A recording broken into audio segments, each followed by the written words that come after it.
out last week, pretty thoroughly, kind of what happened. Just any updates from Friday to now? Any new test results? Any new data points? Anything like that would help update this? No new test results. Yeah, as I said last Friday, I've been doing this, in this business for 20 years, and this is the case where the puzzles fit, or the pieces to the puzzle fit absolutely perfectly. So hopefully, no doubt in anybody's mind. Again, to remind everybody, the multivitamin, which was organic, plant-based, said lab tested on it, very benign supplement, turned out to have 1/10,000th of one dose. So basically, this drug, LGD-4033, is taken in a pill form, usually a milligram or two, and 1/10,000th was what was located in the capsule, and it correlated perfectly to the levels that were in his urine sample, which range, right around the 50 picogram range. So, not only did it provide, a perfect, very clear answer, but it also gave us a lot of, confidence in this threshold issue that we're putting forward. Because this is exactly what we don't want to do, is punish someone and stop someone from fighting when they have these ultra low levels that are giving them unequivocally, and that was the word from the USADA scientists, unequivocally no performance enhancing benefit. So I think part of the confusion was, as you said, you're kind of implementing these thresholds, yep, but they haven't really been publicly announced yet, and so it kind of feels a little bit from the outside like, are we making this up as we go along? So, are there plans to announce these changes more publicly so that we know they're available? Yeah, absolutely, and I think it's going to be next week. And look, the reason why we haven't done that is we want to be as comprehensive as possible. We are scouring over the approximately 13,000 tests we've done in this program, looking at the positives, talking to other professional sports leagues, talking to some of the scientists who actually invented some of these substances. So we want to be as thorough as possible. Luckily, from an optics standpoint, we had Magny out in California on the 15th at that stakeholder meeting, and he talked exactly about this issue and this same substance. So I think that shows that, look, this wasn't, treating Nate special because he's the main event for the BMF belt.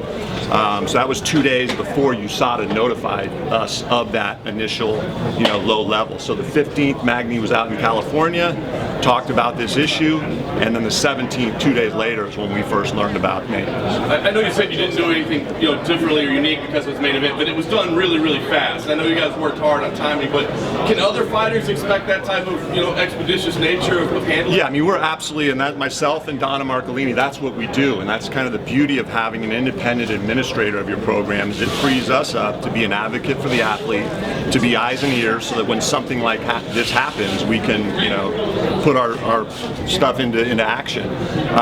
Yeah, look, if anyone's, criticizing us for all hands on deck getting this done quick for a main event fight, okay, bring that on. That's just a reality. But every other fighter on the roster is going to get our help and our services, just like we did with Nate in this case. And lastly, from you, Jeff, you said you're looking at all 13,000 tests and that sort of thing. I've seen some fighters wondering, would there be any retroactive, look at previous cases? Of course, suspensions that have been handled. There's nothing you can do, but yeah, you can potentially clear somebody's name, right, by saying, you know what, these in the past were considered positives. We don't consider them positives anymore, so we're wiping the slate.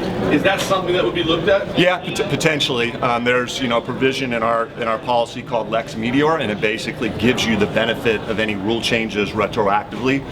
So that's a possibility. Yeah, it's difficult. Look, we're acting as fast as we can, but I know it's cliche, but it's true. We go on the best science available at the time, and 2-3 years ago we just didn't have the science here, and that's what we've been doing, over this last year. I think I first spoke about the issue of thresholds publicly when I did Rogan last December.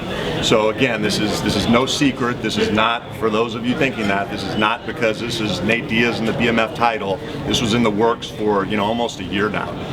The World Anti-Doping Agency, or WADA, under whose prohibited list we operate, they've had a working group, and this is public knowledge, for about the last year looking at this threshold issue. They haven't come to an agreement yet. We basically said, look, we can't wait any longer. This is absolutely the right thing to do. We keep seeing this more and more. We live in a more and more contaminated world. We're going to continue to see it more, and we need to do something immediately. And just to make it clear, it was 2 samples that the LGD-4033 showed up in, right? 3 samples, recent. Yeah, and I know you were talking about the timeline, so let me kind of get that to you guys here. So on the first collection was done on October 9th. We had CSAC, where we talked about this issue publicly on the 15th. The 17th was the initial positive. That showed positive for some of the metabolite. Very low level, under that 1/1000th of the pooled concentration of urine that we talked about in California. That same night, USADA got another collection from him. And that's what happens when these cases come down. I tell fighters, the more tests you get, if you're not doing anything on purpose, they're your friend. Now, if you're cheating, you don't want to be tested more, but if you're not, the more data points that we can gather, the better. So that's why they sent someone out on the night of the 17th. That result came back with a parent compound of about 50 picograms. Then they did another collection. That date was the, I think, 22nd, and that came back with 49 picograms. Again, based on, you talking to Nate when he was taking this multivitamin, it matched perfectly. And we waited, and we did this on purpose. And I know Nate came out publicly this week and said, look, UFC told me not to talk about this. He was asked who it was and didn't say, well, I was the one that talked to him. And I'll tell you exactly what I said. I said, look, we've changed our policy now where we don't publicly announce things. We have this threshold for this substance. I think you're going to fall under. So look, if you don't want it out there, then I wouldn't tell anybody or not talk about that. Anyone who insinuates that that means we weren't going to tell the commission, that is absolutely false. The minute that first positive test came in, I called Hunter, who I report to. Dana was brought in, and we started talking about, okay, we need to get the commission as much data as possible. Let's wait until we accumulate it all, and that's exactly what happened. And Hunter said this, and I think Kim Sumwer, the executive director, has verified it, that reached out to her before Nate went public with this, so they were in that loop. And then when was the first time that Nate was informed that something might be wrong? So I mean, it was when we heard of the first test on the 17th. It was through his team, but yeah, that was when he found out. And then Nate goes public with it last Thursday, and all of us are freaking out. What's going on behind the scenes with you guys at that? So that night. The supplements he was using were at the laboratory and being tested, and I got the call at I think it was 4 in the morning, which would have been Friday by this point, saying that we found it. They actually found it on the last. It was the same supplement, but the last 2 that they put on the machine. So the scientists were like a little frustrated. They're like, oh, what are the odds it's going to be, these last 2? And it turned out there it was. It lit up like a Christmas tree. That's something with these substances, these SARMs. Ironically, they're very, very easy to detect. The scientists told me, look, if you're an athlete trying to cheat, these would not be the substances you'd want to use, because the term is they light up like a Christmas tree on the machines that they use to detect them. There's many other substances out there, and I won't talk about them because I don't want to lay a blueprint down, but would be very difficult to detect. And I have 20 years of experience talking with athletes, knowing what those protocols look like, and SARMs aren't any part of those protocols. And this was the Smyrna lab in Salt Lake City, right? Correct. A lot of approved, Dr. Eichner. Yep. And then as soon as it comes back that it was indeed a pain supplement at 4 a.m., is that the moment where it's like, all right, Nate is pretty much clear? We had to wait for one more thing, that third test. Those results came back on Friday afternoon, and that's why I know a lot of you guys were asking for a statement, and we wanted to get all that data in. What we didn't want to see, obviously, is this number spike up, above that threshold, because that would have been a different circumstance, but it was obviously well under, and once we had that, we put the statement out. What would have happened if it came over that? Yeah, I mean, it probably would considered an adverse test. I don't know. I think what this does really well is verify that those numbers that we've set are appropriate. Because 1/10,000th of a dose, what if it was double or triple that? That's still a very, very small amount, and I think would still fall under that 100 picograms level. So I feel pretty comfortable with it. Is there any chance of a positive test on the commission? Yeah, I mean, look, that's something people criticize. There's criticism of this program out there. In the old days, we would have run into real trouble, I think, because commissions would have been doing testing using the same laboratories with the same level of sensitivity. And this isn't a knock on the commissions, but unless you do this full time and study these things like, USADA who runs our program like we do, it's difficult to get an understanding of it. So, I would guess if we didn't have this program, you'd be seeing quite a few positive tests on the commission level at very low levels. And again, no fault of theirs, just probably wouldn't be knowledgeable enough to see that, hey, we have this issue, and there would be, suspensions left and right. So, it's an interesting kind of dynamic that there's programs in place, obviously, to catch cheaters, but what it's actually doing now, I think, is protecting, unintentional ingestors of these prohibited substances. But in competition, like if it's flagged at all by the commission, they can act independent of USADA, correct? They can, but that was part of the purpose of going out to California, and there's good momentum, I think, from at least the major commissions and even the head of the ABC, that we realize, and we talked about this in California, uniformity is key here, right? It doesn't do us any good to have these thresholds and some commission comes in and says, wait, no, we don't adhere to those. That's a positive test under our rules. So that's a big part of what we've been doing, and maybe part of the reason for delaying the announcement is like we're trying to get all the commissions on board and go out and educate them and let them know why, hey, this is the right thing to do. Andy Foster's a huge proponent of this, right? He talked in that meeting about what a pain in the ass it is to be spinning your wheels on these cases where you're not looking at intentional dopers and cheaters. So he doesn't want to do that, and we don't want to do that. Jeff, would it be fair to assume that if he never broke the news, we would never have known about this? Probably. Again, the reason that we did that, and hey, it's on me. You want to get as much transparency, I think, as you can in an anti-doping program, but when that impedes on the fairness and due process of an athlete, and that's unfortunately something that we saw. We saw positive tests early on where we'd announce them right away. Then that athlete's labeled as a cheater. It's hard to reel back in that headline. Headline on the front page, retraction on the back, right? So, we changed that. We saw that was an issue, and had Nate not talked about it, it wouldn't be out there. But, and in fact, I was talking to a prominent manager this week about that, and he said, man, his term was, what a gangster move by Nate. And I'm like, no kidding. Like, if you're really not doing something on purpose and you're told, look, this isn't going to get out there unless you talk about it, and you go out and talk about it anyway, you talk about proof in the pudding for what kind of guy he is. He's legit when he talks about anti-steroid and plant-based whole foods. All the supplements he was using, on the face at least, look very, very benign. They're all organic, plant-based, that he would buy at Whole Foods, Costco, whatever. An interesting byproduct in all of this is that, even at open workouts, the fans start chanting at USADA didn't do anything wrong here.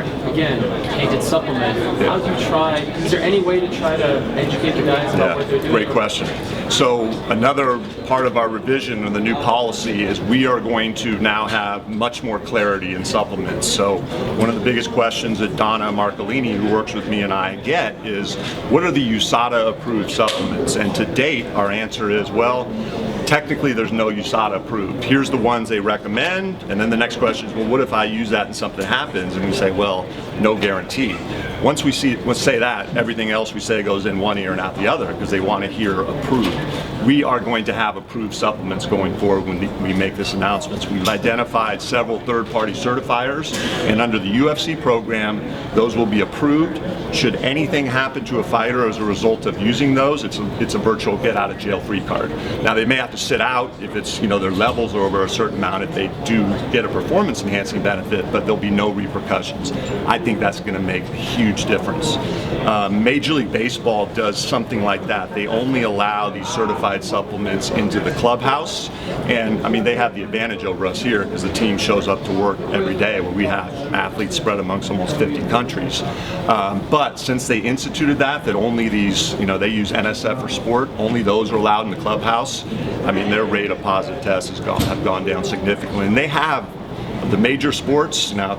I don't think they're as good as ours, but they have the best program in the major When's sports. that coming out? That list? Baseball or? No, yours. Ours should be next week. Next week? Yep. It's going to be a full list? Yep. Wow. And Jeff, So there'll be thousands of I think right now we've identified 4 third-party certification companies. If you add up all the supplements they certify, more than 1,000, and they're available worldwide. And that'll be public? It will be public, yep. And in terms of like the get out of jail free, quote unquote, Yep. you still need to test that supplement, right? Absolutely. Okay, you still have to Still need to identify, find hey, it something now. happened here. Unless they were under the threshold. So Right. now under the threshold, look, it's always ideal, in this case was, to find the culprit, to find where it came from. But in the case where you can't, and again, we just upped our testing numbers by 1,500 tests a year this year. So we're getting so many data points, rarely now do we see a case where an athlete hasn't been tested in the last month or two. So again, that's a benefit to the clean athlete. You want more testing on you. It protects you ultimately, potentially. What is the annual budget for testing? Multi-million dollars. Yeah, it's not a cheap program, and that's a tough thing in anti-doping. Especially, you look at MMA, and I get all these regional, local promoters saying like, man, I'd love to have this program, but like, shoot, I can't afford it. One thing I think is positive in here that we're seeing is that trickle-down effect. Because most normally the path to the UFC is that last-minute injury replacement, right? You get a call from Sean or Mick 2 weeks out, so-and-so's fallen off, you want a contract.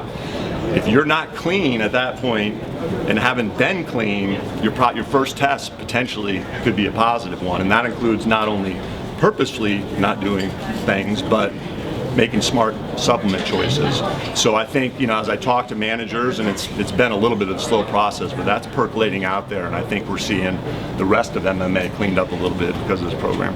In Q3, Sean O'Malley was tested like 10 times. Where's his case at right now? Yeah, still, he's still pulsing with that substance, and again, that just pays even more attention to this issue that, here you've got a fighter, which there's no evidence he did it on purpose.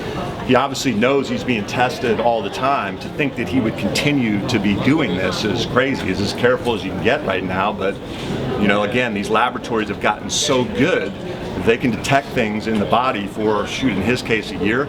Jon Jones, the whole M3 picogram metabolite, 2.5 years it was showing up in his system. That scares the hell out of me, because how are you going to prepare a regional or a local show fighter for 3.5 years to be clean before he gets to the UFC? And again, that's yet another reason why we instituted these thresholds. The UFC signed Amir Ali Akbari, who had a history of positive drug tests. He was tested once by USADA, and now Brave has come out and said that he's fighting there.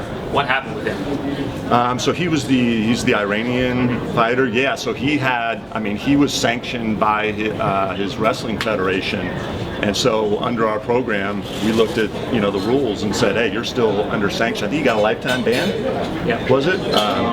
Yeah. So I guess I wasn't aware that he actually was tested once on our program, and that may have been one where it fell through the cracks initially, and they got a test on him because he didn't compete for us because we identified that he was under a lifetime ban, and we would adhere to any other sanctioning bodies like that for a sanction like that. So he's not under UFC contact now? No. And he hasn't been sanctioned by USADA or anything? Nope, along those lines? has not. Nope. Still a little bit confused on Inhalergate. Did Greg do something wrong? Yeah, so look, in my world, and Kevin Ioli tweeted something out, in the USADA world, no. So that substance is allowed at all times, in and out of competition, as long as you keep it under a certain level. So I think it's 800 micrograms per 12 hours. Each puff of an inhaler is 90. So, unless you're, puffing a dozen times, you're going to stay under that. Now, the other issue, obviously, is the commission issue, and I think we all saw on tape that he asked the inspector, who's part of the commission, could he do this? And the inspector said yes. So, but my understanding is technically you can't do that, and the inspector was misinformed. So why is it a no contest? I think because he used that substance, it's I guess against the rules of the commission, is my understanding. It's a little bit outside of my realm, maybe more of a Mark Ratner question than mine. Are you allowed to use it I don't think so. I think it would be okay, and most commissions would be okay with you taking a puff in the back before you walked out, but I don't think any commission allows any substances other than, water, bottled water, inside the cage. Greg actually, when he onboarded into this program, cleared it through Donna and I. He declared it to every time he's fought, including before the commission. So look, the evidence wasn't trying to hide anything. And so since his next fight is not in the US, in Moscow, would he be allowed to? No, but because we'll self-regulate and have the same rules. I think we follow like Nevada's rules. So no, he wouldn't be allowed to use it. Just to be clear, Jeff, that it's not an anti-doping situation at all. Correct. It's not an anti-doping. It's more about Commission rule. regulatory in-fight. Exactly. Right.